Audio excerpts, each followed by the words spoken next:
good evening, and welcome to another edition of Political Scope. I'm your host, Edward Lane, and I have with me in studio this evening Madam Gail Teixeira, Presidential Advisor on Governance.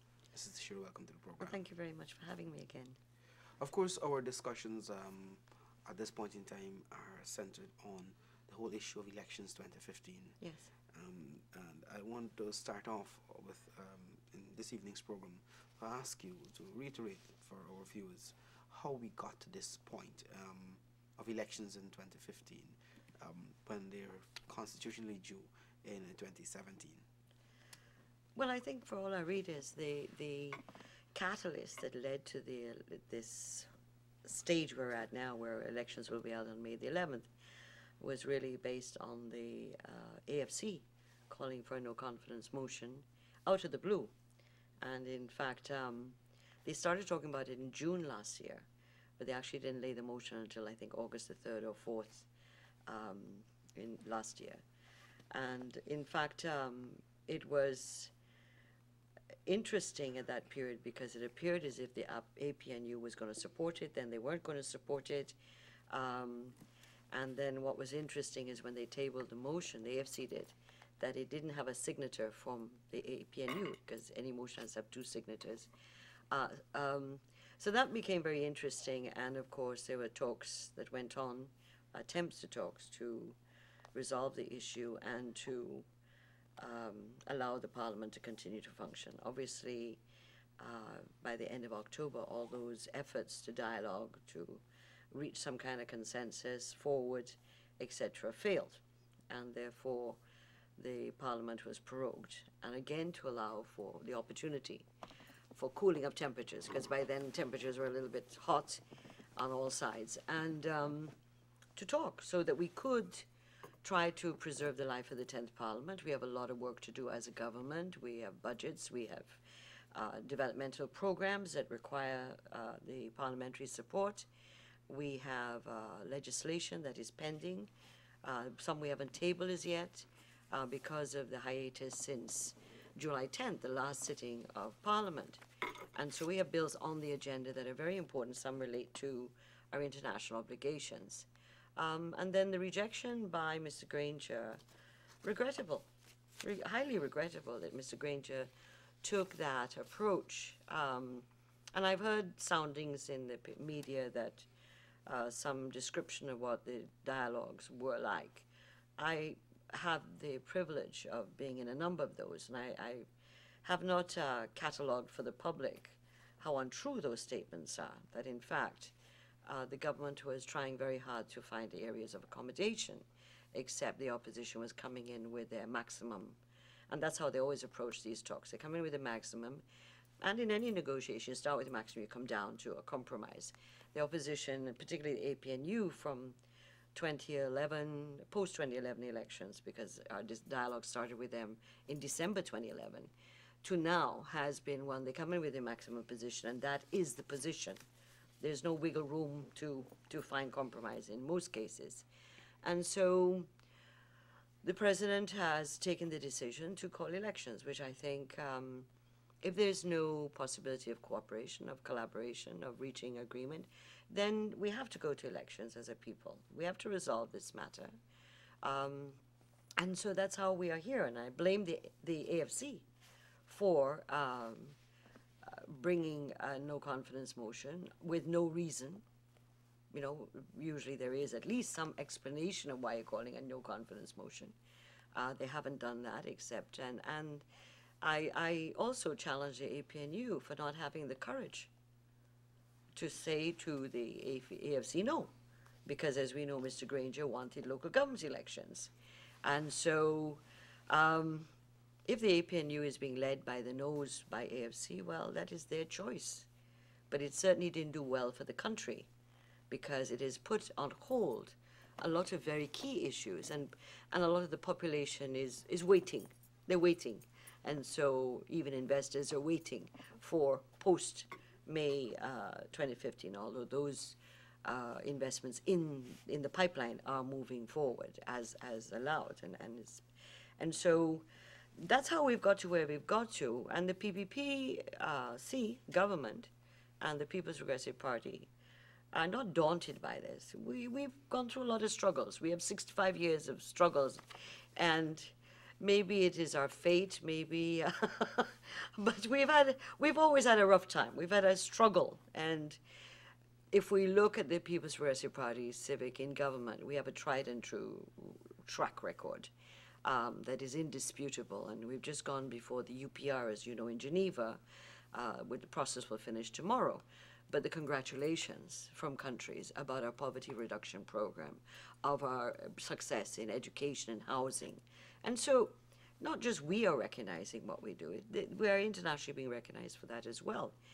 But you're talking about being recognized internationally for this. But when you hear the sentiments locally, especially from politicians on the opposite side, the housing program, the education program, all the other programs are being talked down. Well, if you want to go into election, the opposition party has to tear down everything the government did. The problem is they have nothing to offer in its stead. So if they can create a mindset in Guyana that nothing good happened, and certainly certain media houses have been churning that out for the last 3 years, to say that nothing good is happening in Guyana, that's a political tactic, an agenda, and it's rather sinister. But it's certainly in line for elections to say to the people, nothing is happening, everything's bad. You listen to Mr. Greenwich, But listen to Mr. Ramtatan. The evidence is there, of course the evidence is there. We have weaknesses and vulnerabilities as any developing country. But we can proudly say in major areas of indicators for this country, economic growth, 34.5% of our budget goes to the social sector, education, health, water, housing. No other country in this region has put that percentage into the social services to ensure that access to education, access to health, access to low-income housing, access to water are improving it every single year. But the opposition has a dilemma, you know, and I sometimes feel sympathetic for them, but I'm a PPP woman, and so my sympathy is limited. But if they're not selling to the people any program. What do they stand for? They're only tear down and drag down. And that has been the behavior of the AFC from its formation. It's been the behavior of the PNC from its inception. Whether it's now called APNU or if the merger takes place, they call themselves another name, who knows. That's been their strategy. They haven't gone to people and said what they stand for. And I think that the public needs to, especially young people, to know a little bit about this kind of history that the PPP comes with. That's why we have a certain fortitude, a certain resilience that we bring to political leadership in Guyana, which I don't think any other party does, and because of our history. And if you'll allow me just to give some of the younger listeners maybe a little bit, a mouthful of that, if you don't mind. The first universal universal suffrage elections, were in 1953, where for the first time Guyanese, whether they could read or write, male or female, could for the first time vote. We won 18 out of 24 seats, a landslide. We were a colony then. The British were absolutely flawed.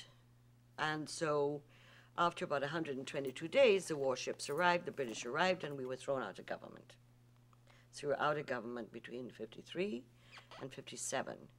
And in the 57 elections, there were two parties, two PPPs, the PPP Jagan and the PPP Burnham, because the British and the CIA and the USA brought in people to split the PPP in 55 and so forth. So we won 57 elections, 61 elections. 64, basically, we won. It's the first PR elections held in this country. And the British colonial government, again, went and conspired to have a coalition between the PNC and the United Force to give them a few more percentage points over the PPP to create a government. And then the story starts of the PNC in government for 28 years. And what do we have? Rigged elections in 68, rigged elections in 73. And when elections were supposed to be held in 1978, the PNC took 2 more years to be able to have a referendum to bring in a new constitution in 1980, which no one saw. No one clearly knew what this constitution was about. And all the democratic forces in Guyana, PPP, the church leaders, trade unions, WPA, and a number of other parties that no longer exist, we had a massive referendum. We boycotted. The streets were empty. However, it was announced that 80% of the people voted for the new constitution. So the PNC got 2 more years, 78, 79, 80. The 80 elections were rigged again. 85, the elections were rigged again. And then, of course, the democratic movement in Guyana for free and fair elections became broader and broader all the time. In the beginning, from 1968 to 1980, the PPP was basically alone, this lone voice. By 85, it changes, the Patriotic Coalition for Democracy forms, and of course that collapses in 91. And the PNC then, Mr. Hoyt now is the president, amends the constitution to postpone the elections from 1990 to 91, and then does it again in 91 to postpone to 92. They needed 2/3 of the vote in the House, and the PPP gave them that, for the reason being, although they had a huge majority in the House based on rigging, and that was because we were in the fits of struggle to get basic things done for the elections. Counting of the votes at the place of poll, because we figured that was the one guarantee that could prevent, when the ballot boxes move from us, that they could be tampered with. So even if they're tampered, the vote is at the poll, and we won that in 92. That was the most critical issue that we had to win, and we conceded with Hoyt to give those extra 2 years in order to battle on the other issues of how GCOM, the protection of the ballot boxes, and so forth, and make sure the vote was free and fair. And then we have post-97 elections, where our term should have gone further, was cut to 2001, and then we have this period, where our really election should be sometime early 2017, the outer limit of it. And we're here 2015. And so the PPP has been gypped out of, as a democratically elected government, baptized by international observers. We have, in fact, lost 2 to 5 years almost of government in the period that we've been in government. And the PNC rigged elections and also got additional years, 2 without the support of the people and 2 with the support of the people. You know, so this history has made us resilient, strong, and willing to stand up there and fight for our country, because we don't want to see this country go down back the road that we went in the 1970s and 80s. Nobody wants it again. Let us talk a little about your political opponents. The AFC and the APNU Sure. Are locked in talks for the longest while in terms of forming a coalition.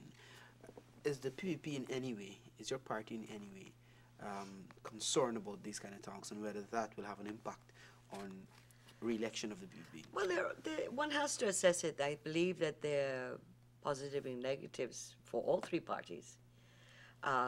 Certainly, if they believe that they can conclude an alliance in a short period of time, maybe they can. But I know from my own experience that the attempts to do that in the Patriotic Coalition for Democracy in the best of times, where we worked 5 years on this, wasn't able to be achieved.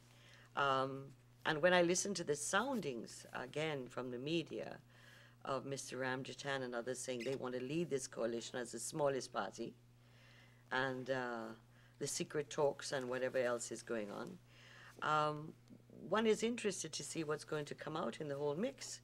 But certainly the AFC, as of today, versus what it was maybe in 2011, it's not the same party.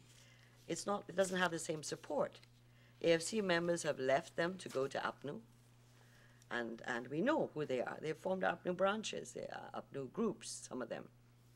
AFC has lost support at the diaspora. It has lost support of some of the PPP members who voted for them, or supporters voted for them. They've crossed back or are crossing back. So AFC basically doesn't have the kind of what you call rigor and support that they came into the 2011 elections with. They're quite a shell of what they are. And so I think the contest basically is APNU PPP. AFC, I think, needs the coalition because they want to try to strengthen their hand. Whether the APNU needs the AFC is a different issue. But I believe that the AFC should not be the announcements they've made about retribution and locking up people and so on. This is not an indication of a party that really wants to have national unity or really wants a party of peace and development. Look, when we were out of government for 28 years. In fact, the PPP is the longest, the party in opposition the longest in this region to come back and win elections. And of course, we couldn't win the elections because they were all rigged before, but we went religiously and fought each election. But the issue is that the PPP will be able in these elections to regain some of those who may have voted for the AFC or those who stayed home. But I think that the issue of the AFC announcing all these retribution and locking up people, and the whole language is so loaded. It's so loaded and vitriolic. And yet contrast that with 92. We came into government on the PPP Civic, and no one can find any statement made by any leader of the PPP or anybody speaking at a rally, written in the media or anywhere, that we were threatening retribution. And we had been 28 years in opposition with a government that had rigged elections. People couldn't get jobs because they were associated with the PPP. We never threatened retribution, lockup, and all these things. And we know about the corruption that took place in the PNC. We know very well. And if the worst of the corruptions of the PNC was stealing people's votes, they took away the right of our people of choice to choose their leaders, choose their parties. And that's the biggest crime of the PNC. And it has never apologized to the people, you know, that this happened in a certain era and it won't happen again, ever. But AFC is, after 3 years, well, they were a party before, what, 2006, no? Yeah. 2006. The 2006 to now. In a democratic nation, in a nation where the government has been elected democratically, and as I said, baptized by international observers, is behaving in such a reckless manner. And therefore, is this a party one wants to give government to? That is going to be threatening to lock up people? We never did it. And there's nobody in the PNC can say that when the PPP got into government, or even before we got into government, we were threatening what to do to people who were in the government. But threatening to lock up persons in the government because of suspicion, if you want to call it that, of corruption by government officials. Yeah. I would suspect it cannot happen just like that overnight. There must be evidence. There must be a process. So basically, well, one never knows when Mr. Ramjitan talks. He's a lawyer. He should know better. He should know better. But it is an attempt by them to show that they're tough and strong and they could do anything they want. The issue is that this is not, for a political party who desires to be in government, this is not how you build a nation, how you move a country forward, how you develop a country. We had choices. We were in government. We were in opposition for 28 years. Do you really believe that there weren't members of the PPP and supporters who said that when we get into government, you should take care of things and deal with some of these people who are utter criminals? You know, not talking about corruption only, but other things. And we never took that line. We never took that line. It was about trying to restore Guyana, to reconstruct Guyana, and to recognize that one had to create a situation where people who had been supporters of the PNC felt that this was a place for them. because they were told before, here's this Indian party going to come in and take over, and black people won't have jobs in the public service and the police. This is what they were told. Talking And we about never allowed that to happen. talking about the issue of race, Mr. Shearer, traditionally, you've been hearing the talks about people usually divide Guyana's Yeah. the citizens in the country along racial line and, Yeah. and tie them to political parties. You hear the PPP is an Indian party, the PNC is a party for Afro-Guyanese, and of course when the AFC came in 2006, Yeah. you were hearing talks about that's the alternative where you'll have a mixture of Yeah. every single person. Do you support the view that the PPP is indeed a party that only represents the interest of Indians? Well, you're talking to me. Am I Indian? I mean, if you look at the PPP leadership, you look at the PPP in Parliament, the PPC, if you look at the PPC government, we're a party of all different ethnic groups, of all different classes, of different religions. I mean, the PPP, it is true that a large base of the PPP is Indo-Guyanese, but we could never have won elections, even under free and fair elections, if only Indo-Guyanese voted for us. Because the Indo-Guyanese population is about 43%, and the Afro-Guyanese is 30%. And in 92, the Amerindian population was about 5%, it's now 10%. So the Amerindian population has come in as a bigger factor in terms of votes. But the PPP, from its very inception, was a party of all races.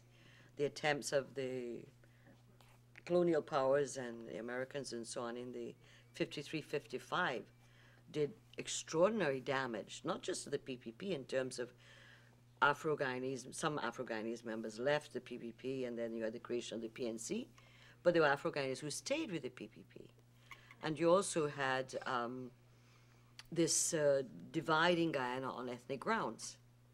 And this is how do you say, leftover of that whole colonial interference, which has in modern times, post-independence, being used as a weapon now to divide and rule us. So the Brits used it to divide and rule us under the colonial context, and in our post-independence period, it has been used as a divide and rule. So if you can say to people that the PNC is only African, then you're hoping to attract African votes there, and they wouldn't come to the PPP, which they said is Indo-Guyanese.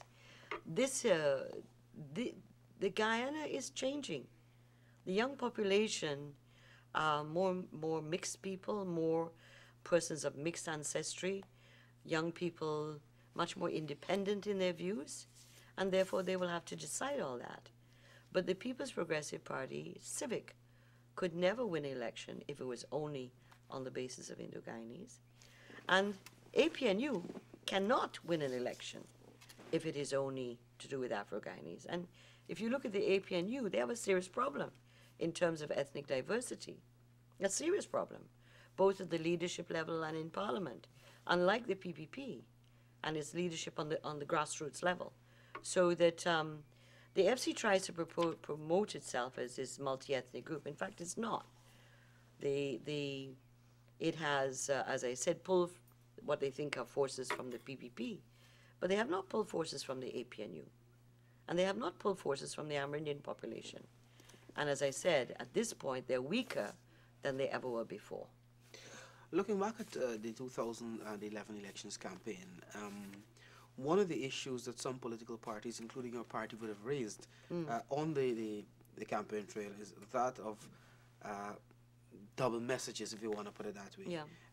Being taken to groups and to more or less put one ethnic group Yes. or one area against another. We've had issues of one message being taken to, for example, to bauxite workers in Linden, while another message from the same mouth taken to sugar workers in Berbice. How would that have impacted on the 2011 elections? And do you see that being a major factor again during the campaigns? I think that Guyanese people are pretty smart, and they have learned. They've seen 2011, the manipulation, the mamagaying, the fooling, and playing the card in a variety of ways. And certainly the APNU concentrated on traditional PNC areas, the AFC concentrated on PPP areas, basically. I believe they had a deal. That's my view. I could be wrong. But they had a deal in the 2011 elections. So, because remember, in the 2006 elections, AFC went into Linden and were able to win a lot of support in Linden, in Region 10. And so I think the deal with the APNU is stay out of Linden, concentrate on the PPP, a divide and rule again. So the colonial view of divide and rule was still part of the strategy of 2011, and therefore it played out in these double messages, contradictory messages between the parties, within each party and between the party. The PPP does, we anticipate that will probably happen again because we know AFC and APNU pretty well. But the PPP will be going with its track record, its program and its developmental agenda, what we've done and what we're going to do. And so, and we believe, as we have in all our years from our existence, even when areas when in the old days we used to be chased out of because we were PPP, that we can now go into any area of Guyana, any area, whether it's APNU, AFC, or PPP, and we will not be chased out. There may be people who may not like us, but there are others who will listen carefully, because people are being more discerning now, the maturation politically of the country, and so people will look at, the level of the improvement in the education, health, particularly women in terms of having house lots, single women, the status of single women economically, and their access to services far better than 20 years ago, 15 years ago. Still a long way to go. But people have to now look at, do you go with the known, this is the track record, or do you go with guys who are shouting, how we're going to lock people up? I don't think Guyanese are going to choose the second. Like you said, your party will be going on the campaign trail to talk about your track record since 1992, yes. what you'd have done. However, the opposition over the past years would have continuously attacked the government and speak to issues of heavy corruption in government offices by government officials. In the 2015 elections and the campaign leading up to the elections, how is it your party intend to address the issue of corruption? Because the opposition now is putting it in the context, oh, you're seeing things happening. However, those are happening and there is corruption to ensure that those happen. Somebody's being paid off so that someone gets a contract and that kind of thing. How do you intend to address that issue in the campaign trail? But the issue is that remember, after the, I think it was before the 2011 elections, again, the issue of corruption and so on, and we had these debates, I think right here. Yes. And we had, Al Crichton was the moderator, Professor Crichton, and the opposition was invited to be part of it. So publicly, they could expose what they know. I think they only participated in one or two of them, and they dropped off at the end. It is easy for me as a person to say somebody thief or someone get paid off. That's easy. The issue of corruption, and in all the interventions, both by law, by the international conventions we've signed, has to be on what are the systems, what are the laws, what are the procedures, are they being held to? So if it is that they're accusing people of being paid under the table or whatever, has there been an examination? Because that's what the Auditor General's office is there for. How is it that the Auditor General, and by the way, the Auditor General from 85 to 92 never submitted any Auditor General report for Guyana. So really we don't know what happened in that period, except in 93 there was an Auditor General report submitted after the PPP came into government that said all these hundreds of millions of dollars were unaccounted for. Absolutely unaccounted. And anybody who doubts me, go to the Auditor General's report that was tabled in 1993 by the same Mr. Gosharan, who was with, what you call it, Transparency International. The Transparency Watch and stuff like that. And I think now he's with another agency. But he was the Auditor General that could not, would not bring the accounts of this country. So we have done it every year, every single year. They're public records, it's on a website, you can go see. how is it that the Auditor General points out to weaknesses in systems, what needs to be improved, what may be investigations they're having in relation to infrastructure work? A contractor gets a job and he is paid in advance and he doesn't complete it, or there's shoddy work. These are what the Auditor General does. But how is it that the Auditor General, who's been called in to investigate by government, by ministers, and by the public to investigate certain agencies, and they've done that, and they haven't been able to find the kind of, what do you call it, find this treasure at the end of the tunnel that the AFC and APNU keep talking about? You know, it's not that the PP is that good at hiding everything, I could tell you that. So if it is that the auditor doesn't find it because it's so hidden, that's absurd. You know, and we've seen that any attempt to clamp down, Guyanese have now, we have the only one, I think, in the region who have the website, I paid a bribe Guyana. And if you go onto it, people make reports about traffic police and someone at customs or whatever. And these are investigated. You have the Auditor General's website where he can take confidential reports, or you can meet him privately. How is it the AFC has not come?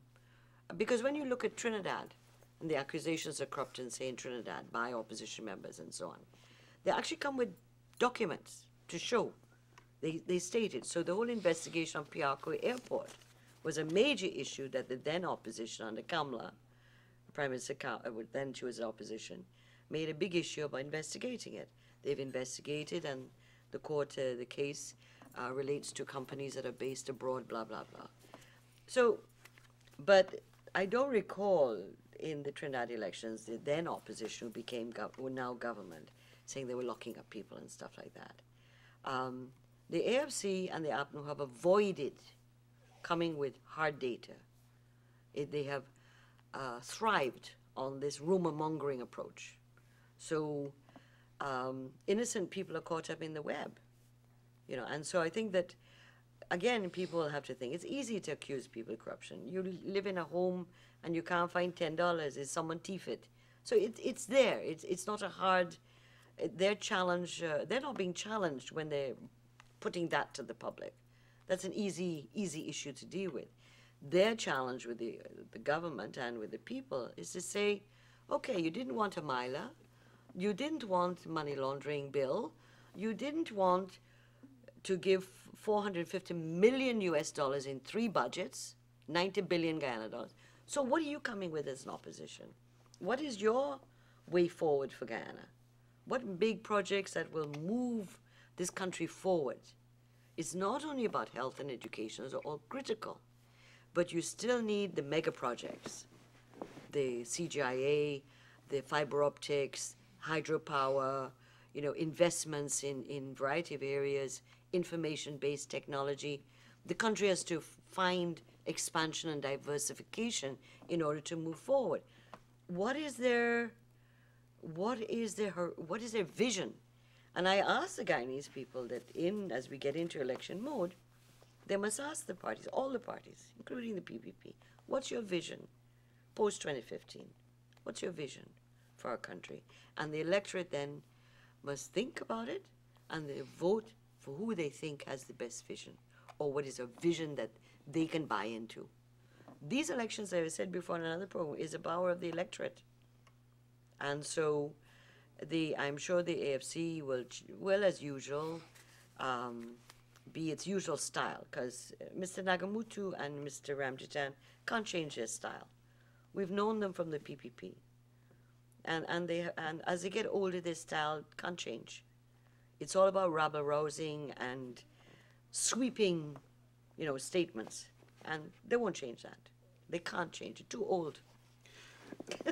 You talked about the issue of corruption and, you know, the perception that is out there and statements being made by politicians. But I think the media has been playing a critical role in this process. I want to ask you, though, elections and the role of the media in this, in the entire process. Sure. The role of the media is going to be absolutely critical. In the 97 elections, as you know, the media, some media houses were extraordinarily dangerous. and that they incited people to go to be violent, incited people to go burn down Indo-Guyanese, incited people that ballot boxes were here, there, and everywhere, totally unproved, but to create fear and mass hysteria, burning down places, looting. It emanated from the media and some of those operatives. And that is why by the 2006 elections, we had brought in the Media Code of Conduct, which all the media houses signed. And then you had the Media Monitoring Unit under GCOM to monitor what the press was doing.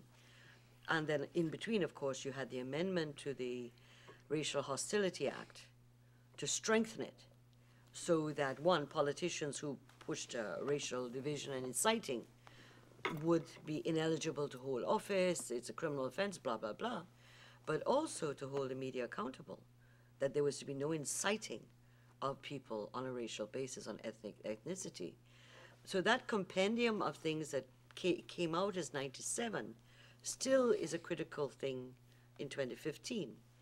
The Code of Conduct was, I think, revised around 2009, and again, all the media houses signed to it. And my advice to the media houses, make sure all your operatives are familiar with it, whether it's your cameraman or your writers, your moderators and stuff. The media can take this country down a bad path, or if it behaves responsibly, it can keep the election peaceful and stable. We've seen it, and we've seen it in other countries as well. Rwanda, we saw that, and Rwanda happened just before us in 97, of the role of the big media houses in creating violence and leading to, what was it, 1 million people being slaughtered. And then, of course, the matter went to the International Criminal Court. So that we are aware, we are sensitive to this issue of the responsibility of the media. We want freedom of expression. We want the press to be free in Guyana. No PVP person will say we don't want that. But we also want responsible media that is going to carry a story factually, that is going to say, when politicians say certain things, that we're not carrying that because the law doesn't allow it, the Constitution doesn't allow it, and therefore not to incite and to inflame situations. Having looked at the media, let's say if you were to make an assessment over the past 6 months, do you think the media is going down the line of what you envision for them to be balanced, to be fair? I think some are trying, some absolutely don't care and are doing what they think. In fact, my own view, which I think I've said on your program a while ago, was that my concern is that certain media houses are setting the agenda for some political parties, you know, and as a politician, as a member of a major party, I wouldn't want anybody setting my agenda. My agenda is set by my party and our vision for the future, not someone who's sitting controlling a media house who has no responsibility, has never been elected, will never be elected, never has to face the electorate, but is able to pull the strings of political parties. And therefore, I've heard people talking about campaign financing. But it's not only campaign financing, it's not just the money supporting a particular party's campaign. It is the, what you call, the payback that is important. And so it is very clear that whoever financed 2011 political parties particularly the opposition, are calling for payback now. And so the issue of how can one media house, as soon as a media house talks about corruption in a particular area, the other parties jump in on it. It's not the parties leading it. It's not AFC and APNU saying, oh, we've gone to visit here and we found this and we want an investigation because it looks very shady, very questionable, as they should as politicians. What it is that there's a media report in the paper, sometimes very wrong, and they all jump on the bad, they just follow, what do you call it? The song that was in, what election was it? Follow the Leader. There was a song with Hoyt. Yeah, I think it was. This was, I think it was 85 elections or 92, no? I think it's either 97 or the elections before that. Maybe 92. And Follow the Leader, yes. Follow the Leader, leader. And this was uh, and whether the leaders are not the two political parties, but the particular press media house. But the And it's 2011 highly irresponsible. the I mean, 2015 elections will be taking place in even a more, if you want to call it a more liberal media environment Yes. with the advent of social media. Well, for the 2011 elections, social media Sure. was there, but it has become more active now.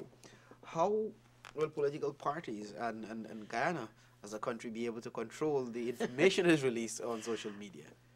we're not going to be able to. There Which is more detrimental in any case because of yeah, the the social masses. media is a new factor in elections in all parts of the world. Um, and there's no control, basically. And certainly, we have seen the mischief created by it and being used by other forces to overthrow governments. We've seen all that. And it still happens. At the international level, there are big debates going on whether to regulate, not to regulate, how to regulate, and putting the onus in sometimes on the actual, what do you call them, Yahoo, Google, to do the monitoring, to have the controls and stuff like that. We don't have any laws in place to deal with it. So social media is going to play a big role, and I'll tell you, one or two times when I do venture into it, I'm horrified in some cases at the scathing attack on people's personal lives, their children, their partners, totally with no conscience, no boundaries, in other words. But the issue of, but there's a new factor too outside of that. Another factor, and that is that post 2011, the Broadcasting Authority has given out new licenses for television and radio. So you have many more radio stations and television stations than before in Region 2, 3, 2, 4, 5, 2, 4, 6, 10. 10. Right? Are those the ones? Yeah. 2, 4, 6, and 10. Right. So that these are also going to be additional variables in terms of the media coverage, and these are new stations, new. In what way will they temper or exacerbate a situation? Because these were not around in 2011 and previously, like the old media houses, and so that has to be. Will that balance the issue, or will it tip it into a more radical, extreme behavior?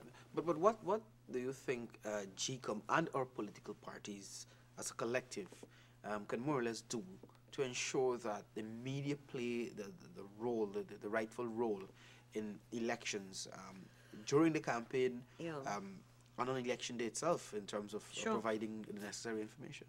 GCOM's going to, from the constitutional point of view, have a major role to play in terms of the media meeting with them and putting down the rules, the laws on it, including, I believe, the code of conduct that was agreed to by all the media houses, and having the, what do you call the MMU, the Media Monitoring Unit, be able on a timely basis to be able to expose if media houses are going off course.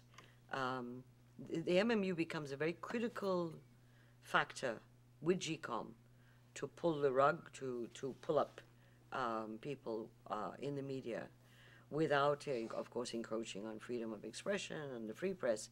But at the same time, all the issues of the professional behavior of the media and giving fair coverage. Certain media houses will never give me fair coverage, or the PPP fair coverage. And you're not going to change that before elections. But what you will want is that to temper the, what you call the vitriol, to lower the temperature so that Guyanese people can go about their business without being afraid, without being incited or inflamed in any way. And I think that that's kind of like the bottom line you're aiming for. You had a peace accord in 2006, which at that time was the Ethnic Relations Commission had brought in. The political parties signed it except the PNC. And so they came in after, after everyone else did, a week or two later, and signed it, I believe. If that is needed to have that kind of agreement between the political parties of what are the parameters or boundaries that political parties should keep to, may not be a bad idea. And GCOM can certainly, if they believe that that would be helpful, GCOM should be the person to kind of, the agency or the entity that should really try to be brokering and making sure that all the partners at the political level, in the media, ordinary people, we're abiding with, free and fair elections, peaceful elections, where people have no fair elections. My final question on the FEAR, issue, not FAR. FAR. my final question on the issue of the media and the role the media will play, because this is something that one should consider.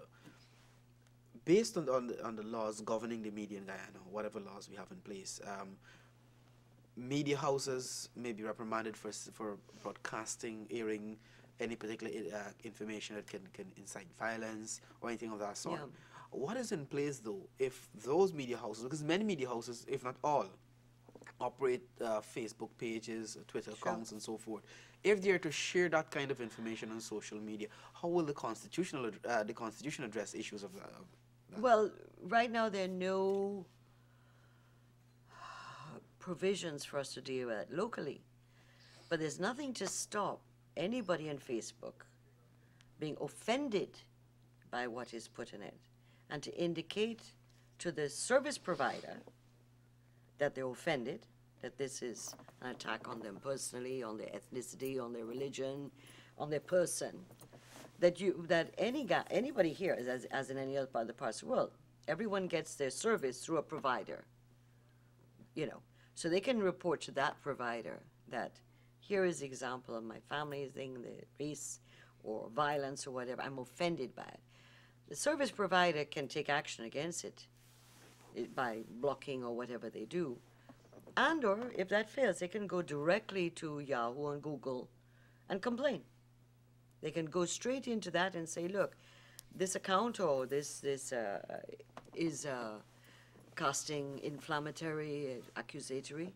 And Yahoo has put in measures, and Google, based on recent occurrences with the social media, have had to indicate that they are going to take measures to try to protect the safety of the sites and the integrity of the sites.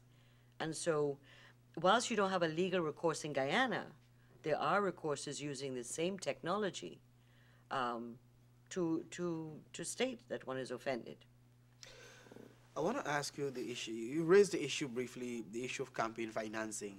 That seemed to be an issue that always comes up and dies. I know there were talks of going in the direction of putting a legal framework in place to deal with the issue of campaign financing. Could you say where that is? Well, it's an interesting question because in the 2010 period, this was a big issue, really piloted and pushed by Mrs. Holder, Sheila Holder of the AFC. And we agreed. We had a resolution in Parliament, went to Parliamentary Select Committee. I was the chair of that committee, yes. And Mrs. Holder, PPP members, and PNC members were on it. Because we had a short time, we made recommendations and looked at different models in different parts of the world, because there's no standard for campaign financing. Different countries have different ones. The United States reversed a lot of theirs that they had earlier. So the agreement at the end was here was some models that Guyana could look at that were useful, and that one, we recognized that political parties should be very cautious of where they get their money from in the absence of law, and that in the new parliament, this would be an issue that we would return to.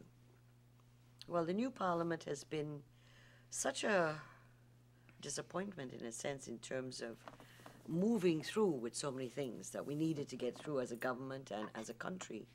And so I see that Mr. Trotman, as the speaker, is being beaten up verbally because he said it's political gridlock, but it was political gridlock. Minister Ashley Singh has called it political stalemate. But so much of what this country could have done in the last 3 years was held back.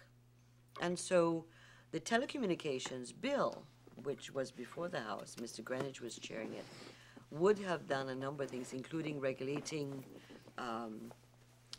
service providers and so on. Campaign financing seems to have dropped off the opposition agenda. And most interestingly, a few weeks ago, I saw Mr. Harman make comments about campaign financing that kind of took me aback, as well as I think it was Mr. Ramjitan. That seemed as if they'd reversed their position on campaign financing, at least for these elections. So the issue, they suddenly were making a case of that you had to reveal the names of your financiers or whatever. This was not what campaign financing is about. What was discussed and what is generally talked about is putting limits on the contributions to a political party, and that this is accounted at the end of the elections by the political party. So although the two parties have talked about campaign financing up to 2011, none of them sent in their reports to GCOM, which is what is required at the end of each election. A political party submits their report, which includes a number of issues that are required by law. So we don't have in Guyana the kind of things like in Canada where you can only give $100 or you can give $1,000 and so on for, and of course they have first past the post, whereas we have a PR system. So the issue was never about exposing who gives you money. It was never about you have to declare and this list of people who contributed. It wasn't that. It's about what were the limits that any political party could be given, any candidate could be given for local government elections and for national elections. That's what it was about. And ensuring that the political parties, and the reason for it all, the objective of it was to ensure that political parties were not compromised by those who were giving them money. So the whole thing, you know, what Martin Carter wrote about, the mouth is muzzled by the food, the hand that feeds it. It was a similar concept as Martin Carter talked about, that if a political party is being fed with money from a particular lobbying group that wants X, Y, and Z, it compromises the political party. So that was the issue of campaign finance. Nothing about we don't want to reveal our names because they could face retribution. That's utter nonsense. The PPP has any intentions of picking up the issue of campaign financing? After we win, of course.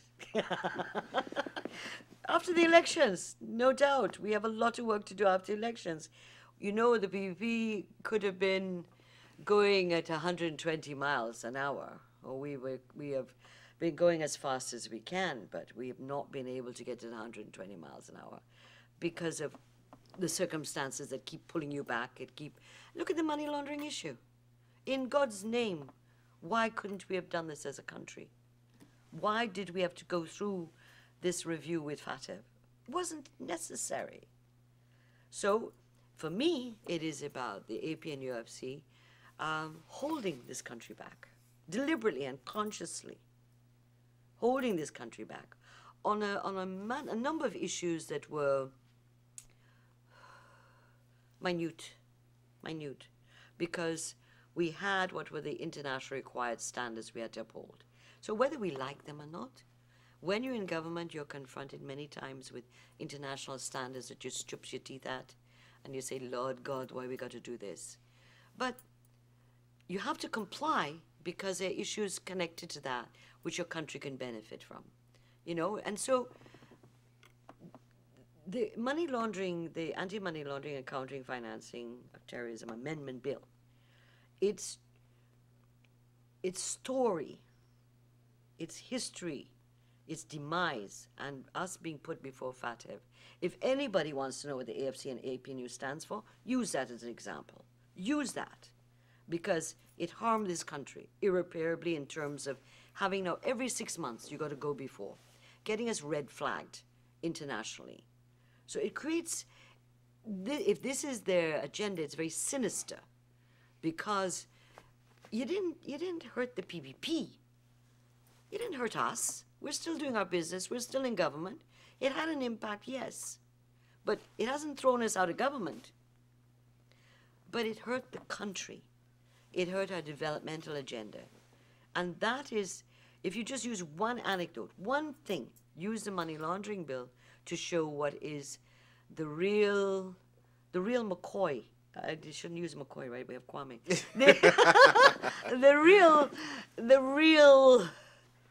The mask, I should say, the mask of the AFC and APNU has been removed.